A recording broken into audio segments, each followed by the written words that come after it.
Hi, thank you for joining me for Bible study. We were going through Matthew and we looked at the Transfiguration last week. And as Jesus had revealed his majesty and glory to three of the disciples there on the mountain. And the story that follows is as they're coming down from the mountain, they run into the other nine and they're in a little bit of a predicament.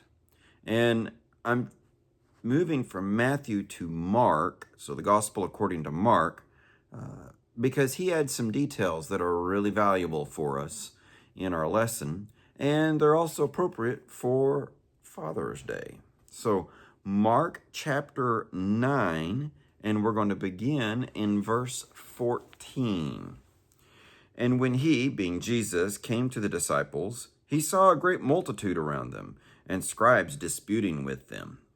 Immediately, when they saw him, all the people were greatly amazed, and running up to him, greeted him. And he asked the scribes, "What are you discussing with them?" Then one of the crowd answered and said, "Teacher, I brought you my son, who has a mute spirit. And wherever it seizes him, it throws him down. He foams at the mouth, gnashes his teeth, and becomes rigid. So I spoke to your disciples that they should cast it out, but they could not." He answered him and said, "O faithless generation, how long shall I be with you? How long shall I bear with you? Bring him to me." Then they brought him to him. And when he saw him, immediately the spirit convulsed him, and he fell on the ground and wallowed, foaming at the mouth. So he asked his father, "How long has this been happening to him?" And he said, "From childhood. And often he has thrown him both into the fire and into the water to destroy him. But if you can do anything, have compassion on us and help us." Jesus said to him, if you can believe, all things are possible to him who believes." Immediately the father of the child cried out and said with tears, "Lord, I believe. Help my unbelief."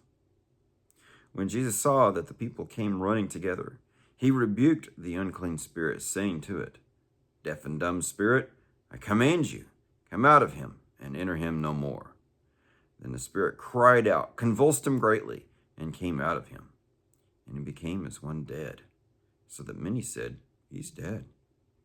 But Jesus took him by the hand and lifted him up, and he arose. And when he'd come into the house, his disciples asked him privately, "Why could we not cast it out?" So he said to them, "This kind can come out by nothing but prayer and fasting." May the Lord bless the reading of his word. And so Jesus is coming down from this majestic moment. Is a powerful moment for Peter, James, and John to see Jesus in his glory and to have that reminder that he is the beloved Son of the God the Father, and focus should be on him. And then they come down to where the other nine are, and they're in a mess. They've got the scribes arguing with them. For some reason, they're powerless against this demon. And what's going on? What's wrong? And so the scribes are after them. The father is in anguish, and they're rattled. This is not a good situation. And Jesus comes in, and he's like, "So what is the investigation about?" He's probably partially defending his disciples in this, because he's talking to the scribes. And then steps forward the father. The father says, "Teacher, I brought you my son. Your disciples couldn't fix the situation. They couldn't heal him. But we can tell he's demon-possessed." And some would say, it kind of looks like he might have had grand mal seizures or something, but there's more going on than that. And that's why we would say, even if he was epileptic, demonic activity is involved too. That's what the scriptures tell us. And so the disciples were in a struggle. Not sure what the situation was, but Jesus' assessment of it is that they are part of a faithless generation. They're missing it. Now, they've been with Jesus, and they've had episodes where they could heal the sick, cast out demons, miraculous signs worked through them. But this wasn't working. We'll assess that situation a little later. But we want to see where first there's the Father who comes and says, help my son. Help my son. The situation is desperate. He can't help his son. He can't even help his own situation, his anguish that his son is suffering in this way. And so what can be done? Jesus, can you do something about this? And so, exhausted and weary, they come looking for help. Then we see where Jesus, he says, bring the boy to me. Bring the boy to me. And immediately as the boy sees Jesus, he has another one of these episodes. Coincidence? Of course not. The demons feared the presence of Jesus because they knew who he was, the Holy One of God, the Mighty One, their judge at the end of days, come in flesh. And so they watch this go on, and Jesus asked the Father, how long has this been happening to him? And the Father is like, it's been since childhood. Why did Jesus ask that question? I think it's instructive for us to understand the Father's perspective. This has been going on for a long time. Not only is he very desperate, but he's probably lost hope. He had just a glimmer of hope that maybe Jesus could do something about it. And to come to the disciples and then be powerless, his belief is very weak. Which brings us to our second point. The Father says, if you can do something, have compassion on us. If you can do something, help us. Help us.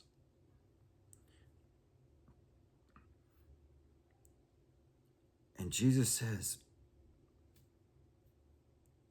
if you can believe. If you can believe, all things are possible to him who believes. That's not some kind of blanket crazy statement, because it is what is within the Father's will, what is within God's will, for God's kingdom to be furthered. And some people he doesn't choose to heal. It hurts our hearts. We don't understand why.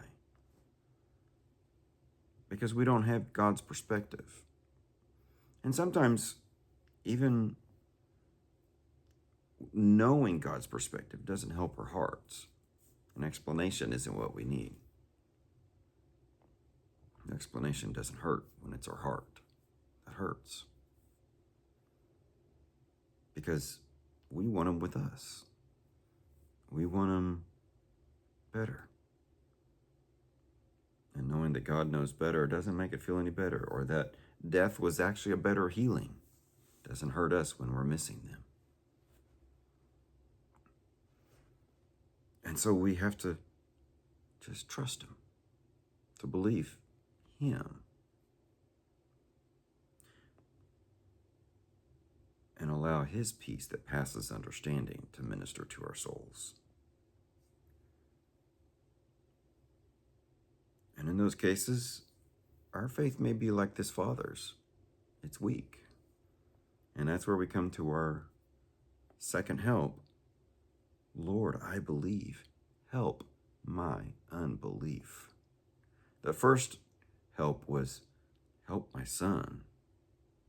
And now it's the Father who says, help my unbelief. Make allowances. Strengthen my faith. Just give aid to my faith, because I do want to believe, in spite of my doubts. And admittedly, the Father wouldn't be there if he didn't believe Jesus could do something. But he's concerned his faith is going to be inadequate to the task. And I think that's important for us to remember two things. One, maybe everybody in this scenario was lacking in faith. The disciples, definitely the scribes, and even the Father. But the Father had this going for him. He knew the situation and was willing to admit it. And two, he went to the source of faith. Because we're told that Jesus is the author and finisher of our faith. Hebrews 12:2. He's the one who gives faith. He's the pioneer who's gone before, and he gifts faith, as Ephesians 2:8 tells us. It is a gift of God. And so he can grow our faith, increase our faith. The disciples asked for him to do that. And so going to Jesus is where we want to go. Even with our doubts, even with our concerns. God delights to give greater faith to those who are willing to admit that they need it and are willing to ask. Because again,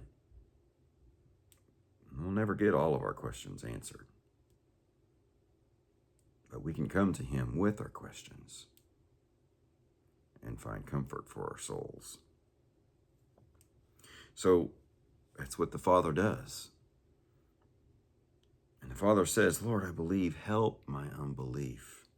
And Jesus saw the crowd coming together, and he says, before it gets even worse with the crowd, he casts out the demon. He's elicited the faith of the man. And I wanted to remember, we started this series with a woman who had just tremendous faith, a humble faith. And Jesus worked her to the point of revealing how much faith she had. Here once again, Jesus works this man to reveal, even in its weakness, the faith of this man that Jesus can heal. And having worked it to that point, he now provides the healing. But sometimes, in Jesus' answers, it looks worse than it is. Sometimes the situation gets worse before it gets better. The boy looks dead. Has he really healed him? Like I mentioned earlier, sometimes that is the better healing. But in this case, Jesus provided a healing without it being death. Jesus takes him by the hand, lifted him up, and the young boy arose. The Father had his faith restored in Jesus as Jesus rescued the boy from the demon and apparently the epilepsy as well. But now we have our third help, and that is, well, the disciples are still pretty rattled. What happened? They ask him privately, having already been embarrassed in front of the crowds and the scribes, why could we not cast it out? We'd done things like that before. And Jesus says to them, this kind can come out by nothing but prayer and fasting. He'd scolded them that they were part of a faithless generation. Father wasn't the only one who lacked faith. They all did. The disciples needed to help to understand their weakness. They needed to have less belief in their power and more belief in the power of Jesus. More power in their belief in him who has the power. And that power comes through devoted time in prayer, through the Word of God. Sometimes we put a lot of faith in our doubts and not enough faith in the Word of God. And instead, we need to doubt our doubts and believe our beliefs, our belief in the Word of God as what it is, the Word of God. And that what we need is not of ourselves, but of His Spirit working in us and through us and for us.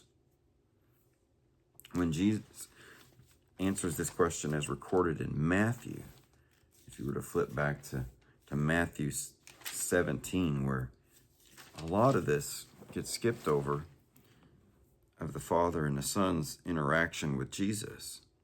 But one thing that is included is Jesus' answer, why could we not cast it out? Because of your unbelief. For assuredly I say to you, if you have faith as a mustard seed, you will say to this mountain, move from here to there, and it will move. And nothing will be impossible for you. And then again, he repeats that. This kind does not go out except by prayer and fasting. Again, seeking the face of God, seeking his will, seeking his Spirit to work through us, for us, and through us. And it doesn't take a tremendous big faith, though. Did you notice that? Just a little mustard seed faith.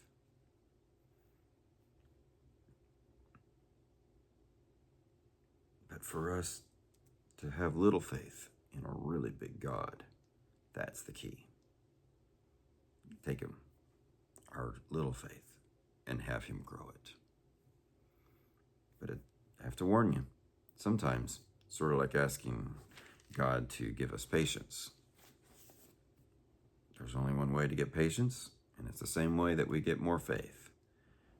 And it's through perseverance and trials and trusting him in the hard times. So don't give up. It's going to be hard sometimes. But our good shepherd will remain with us. And he will go through the hard times with us. So I appreciate you joining me today. God bless, God keep you, and we'll continue our study next week.